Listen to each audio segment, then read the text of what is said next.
21শে ফেব্রুয়ারি বা আন্তর্জাতিক মাতৃভাষা দিবসের ইতিহাস বাঙালির ভাষা আন্দোলন ও আত্মত্যাগের এক অনন্য আখ্যান।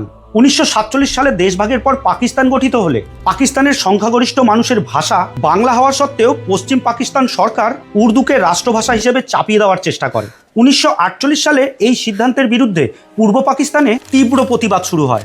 1948 সালের 23শে ফেব্রুয়ারি ধীরেন্দ্রনাথ দত্ত গণপরিষদে বাংলাকে রাষ্ট্রীয় ভাষা করার দাবি জানান।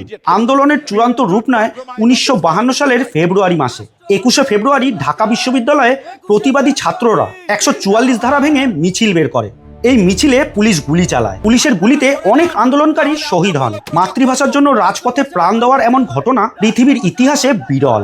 বাঙালির এই আত্মত্যাগকে সম্মান জানিয়ে 1999 সালের 17ই নভেম্বর ইউনেস্কো প্যারিস অধিবেশনে 21শে ফেব্রুয়ারিকে আন্তর্জাতিক মাতৃভাষা দিবস হিসেবে ঘোষণা করা হয়। 2000 সালের 21শে ফেব্রুয়ারি থেকে সারা বিশ্বে এই দিনটি আন্তর্জাতিক মাতৃভাষা দিবস হিসেবে পালন করা শুরু হয়। সারা বিশ্ব জুড়ে মাতৃভাষার প্রতি ভালোবাসা, ভাষার বৈচিত্র্য সংরক্ষণ এবং বহুভাষিকতাকে উৎসাহিত করাই এই দিনটির মূল উদ্দেশ্য। সমগ্র বাংলাদেশ সহ সারা বিশ্ব জুড়ে বাঙালিরা এই দিনটিকে শহীদ দিবস হিসাবে অনেক শ্রদ্ধার সাথে পালন করে। এটি বাঙালির আত্মপরিচয়, আত্মত্যাগ এবং ভাষা আন্দোলনের বিজয়ের প্রতীক। এই দিনে প্রভাত ফেরি করে শহীদ মিনারে ফুল দিয়ে ভাষা শহীদদের প্রতি শ্রদ্ধা জানানো হয়।